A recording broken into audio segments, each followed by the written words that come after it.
I always knew my sister Rachel would try to ruin my wedding.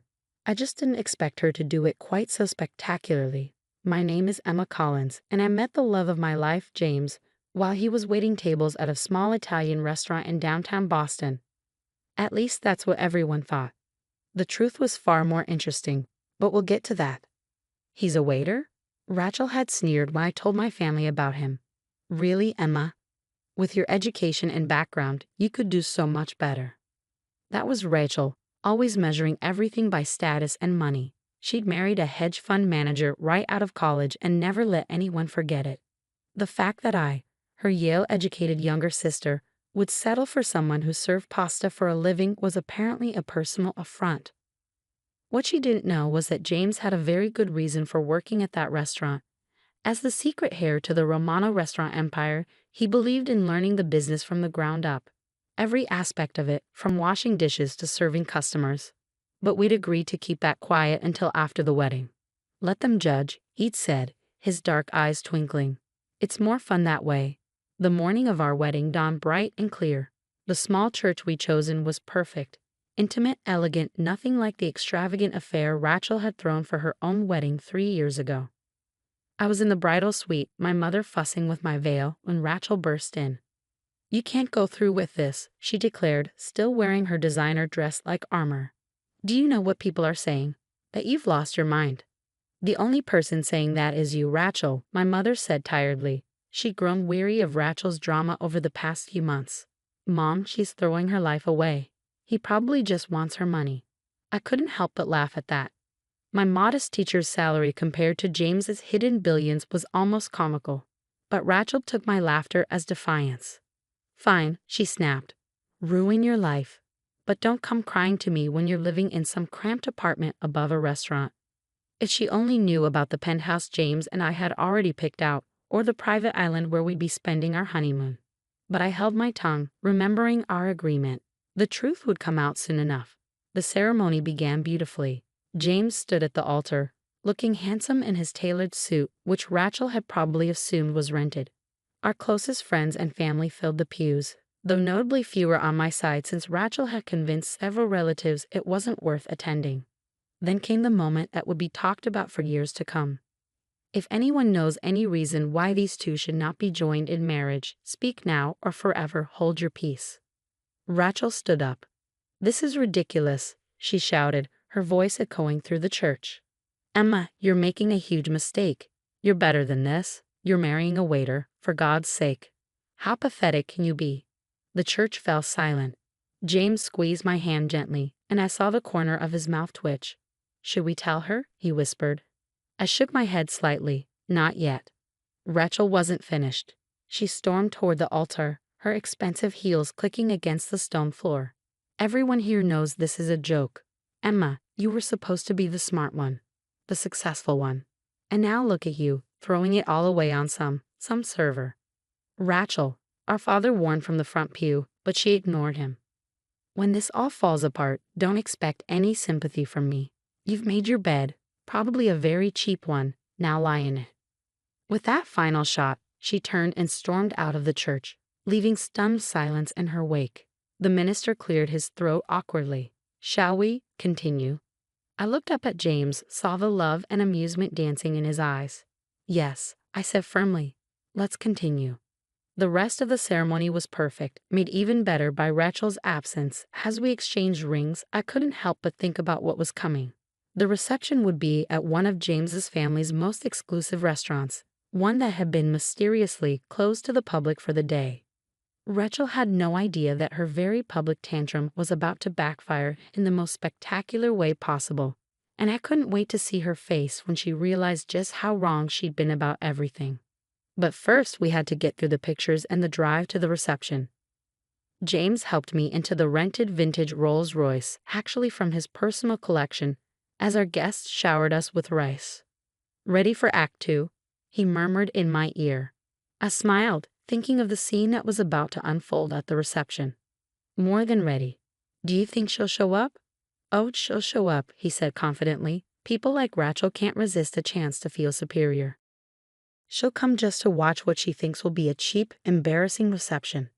He was right, of course. Rachel might have stormed out of the ceremony, but there was no way she'd miss the chance to criticize every detail of our celebration. She had no idea she was walking into a reveal that would leave her speechless. As we drove toward the reception, I thought about how perfectly everything had played out. Rachel's outburst, while hurtful, had only made what was coming sweeter. Sometimes the best revenge isn't about getting even. It's about letting someone's own actions set the stage for their humiliation. The Romano, James's family's flagship restaurant, loomed ahead. Its elegant facade and prime location usually hosted celebrities and dignitaries. Today it would host a revelation that would change my family dynamic forever. "Here we go," James said, helping me out of the car. "Ready to show your sister who she really just insulted in front of everyone?" I smoothed my dress and took his arm. "Let's give her a show she'll never forget." The doors of the Romano swung open, and I heard the collective gasp from our arriving guests.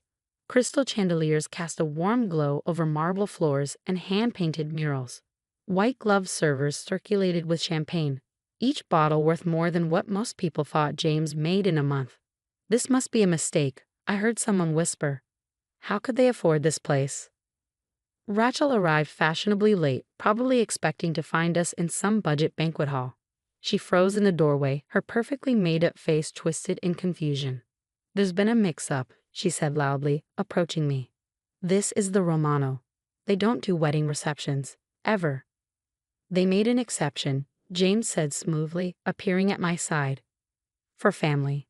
Before Rachel could respond, an elderly man in an impeccable suit approached us.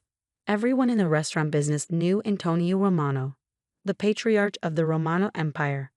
He was notoriously private, rarely seen in public. "James," he said warmly, embracing my husband. "My grandson, finally married to his beautiful Emma." The silence in the room was deafening. Rachel's champagne glass slipped from her fingers, shattering on the marble floor. "Grandson?" she choked out. "What do you mean, grandson?" Antonio turned to her, his eyes sharp despite his age. "And you must be the sister who caused such a scene at the church. Tell me, what was it you called my grandson?" "Ah, yes, some server." The color drained from Rachel's face as the truth sank in. James wasn't just a waiter. He was the heir to one of the largest restaurant empires in the country. The Romano Group owned hundreds of high-end establishments across the globe, along with hotels, vineyards, and real estate. I didn't know," she stammered. "Clearly," Antonio said dryly. "Perhaps next time you'll remember that true class isn't about what someone does for a living, but how they treat others." James squeezed my hand as Rachel stood there, mortified. Around us, guests were beginning to whisper as they pieced together the truth. The simple wedding ceremony followed by this lavish reception. The waiter, who was actually restaurant royalty. "Why did you tell me?" Rachel demanded, finding her voice. "You let me believe. You let me make a fool of myself." "Would it have mattered?" I asked quietly. "Would you have treated James differently if he'd known who he really was?" "Because that's exactly why we didn't tell anyone. We wanted to know who our true friends were." "But I'm your sister." "Yes," I said. "Which makes your behavior even worse. You couldn't even be happy for me unless you approved of my choice's social status." Antonio cleared his throat.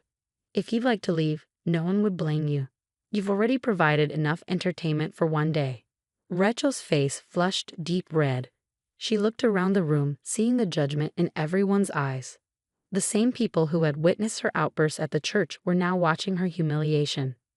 "I should go," she muttered. "Stay," James said unexpectedly. Everyone turned to look at him. "Stay, enjoy the reception. Consider it a chance to start over, to see people for who they are, not what they own or what they do for a living." I looked at my husband with pride. Even after Rachel's awful behavior, he was showing more class than she ever had. She hesitated, then slowly nodded. I'd like that, and I owe you both an apology." "Yes, you do," Antonio agreed. "But perhaps that can wait until after the first dance. I believe my grandson and his bride have waited long enough to celebrate properly." As James led me to the dance floor, I caught glimpses of Rachel's face. She stood alone, watching us swirl beneath the chandeliers, probably calculating how many times she'd have to apologize before she could start bragging about her connection to the Romano family. "She'll never change completely," James murmured, reading my thoughts as always. "No," I agreed. but maybe she'll think twice before judging someone based on their job again. The reception continued like a fairy tale. Course after exquisite course of Romano specialties, wine from the family's private reserve, and stories from James's time working his way up through every position in the restaurant. He insisted on starting at the bottom, Antonio told our captivated guests. Said he needed to understand every aspect of the business. Most trust fund kids want to start in a corporate office. Not mine, James. I watched Rachel's face as she realized just how wrong she'd been. The waiter she dismissed had shown more work ethic and humility than her hedge fund husband ever had. As the night went on, I saw her try to approach us several times, probably to apologize or attempt damage control. But there was always someone else wanting to talk to us, to share a story or offer congratulations. Her social punishment would last a bit longer. After all, she'd spent months making me feel small. A few hours of humility wouldn't kill her. Besides, we had other things to focus on, like the honeymoon villa waiting for us on the Romano family's private island. But that was another surprise for another day. For now, I was content to dance with my husband, surrounded by people who loved us for who we were, not what we owned. And if my sister learned something from all this, well, that was just icing on our very expensive wedding cake. A year passed and life settled into a new rhythm. James and I moved into our penthouse overlooking Boston Harbor, and I continued teaching while he took on more responsibilities within the Romano group. We kept things low-key, just as we always had, but Rachel struggled with our newfound dynamic. "You could at least let me host a proper housewarming," she complained one afternoon, eyeing our minimalist decor. "This place deserves to be shown off." "That's exactly why we don't show it off," I replied. "Some things are better kept private." She didn't understand. She'd spent the past year trying to rebuild her reputation, dropping the Romano name whenever possible. Her social media was suddenly full of posts about my sister and her husband's amazing restaurants and family dinner at the Romano. James found it amusing. "At least she's promoting the business," he'd say with a shrug. But everything changed when Rachel's perfect world started crumbling. Her hedge fund husband, Michael, got caught in a scandal. Insider trading, fraud, the works. Suddenly, the wealth she'd lorded over everyone was gone, frozen by federal investigators. She showed up at our door late one night, mascara streaking down her face. "They're taking everything," she sobbed. "The house, the cars. Michael's facing jail time. I don't know what to do." I led her to the living room, where James was working on his laptop. He looked up, concern crossing his face.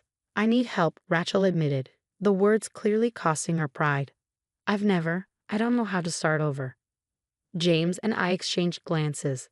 This was the moment. Would we help the sister who tried to ruin our wedding, who'd only accepted us after learning about our wealth? "There's an apartment," James said finally, "above one of our smaller restaurants in Cambridge. It's nothing fancy, but it's a start."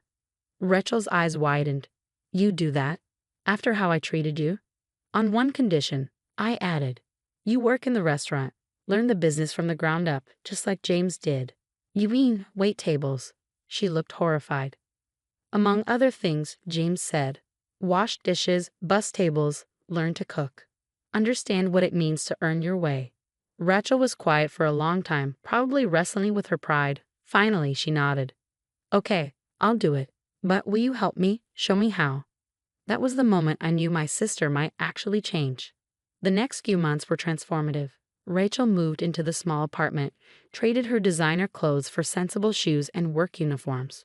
She cried the first time she had to clean a bathroom, broke 3 plates her first night serving, and burned herself twice learning to cook. But she didn't quit. I watched her transform from someone who looked down on service workers to someone who defended them. She started leaving bigger tips at other restaurants, calling out rude customers, appreciating the complexity of work she once dismissed. 6 months into her new life, I visited her at work. She was expediting orders, her hair tied back, completely focused on her task. No makeup, no pretense, just honest work. "She's doing well," James said, appearing beside me. "The staff actually likes her now." "Think she's learned her lesson?" He smiled. "I think she's learned several." "Want to tell her the other news?" I nodded, waiting until her shift ended. Rachel joined us at a corner table, exhausted but somehow more genuine than I had ever seen her. "How would you feel about managing this place?" James asked casually. Rachel's eyes widened. What? You've earned every position, earned the respect of the staff. The current manager is moving to our new location in Chicago. The job's yours if you want it. But why? After everything. Because you proved us wrong, I said softly. We thought you couldn't change, that you'd always be the person who cared more about status than substance, but look at you now. Tears filled her eyes. I was awful. To both of you. I let money and status blind me to what really matters. And now, James prompted. Now I know that what matters is who people are, not what they own or what they do for a living. She wiped her eyes. I'm actually proud to be a server now. Proud of what I've learned, what I can do. Later that night, as James and I walked home, he squeezed my hand. Your sister finally found her way. Our way, I corrected. The hard way, the honest way. Think she's ready for the family reunion next month? When everyone finds out she's managing one of our restaurants? I laughed, imagining Rachel proudly wearing her Romano restaurant uniform to the fancy gathering. I think she's finally ready to be herself, no matter what anyone thinks. And that was the greatest victory of all. Not the wedding reveal, not the humbling aftermath, but watching my sister discover who she really was beneath all the designer labels and social climbing. Sometimes the best revenge isn't about getting even. It's about helping someone grow into a better person. Rachel's transformation from judgmental socialite to hardworking restaurant manager was proof that people can change if given the right opportunity and motivation. As for James and me, we continued living simply, working hard, and remembering that true wealth isn't about what you have. It's about who you are and how you treat others. That's a lesson worth more than all the Romano billions combined.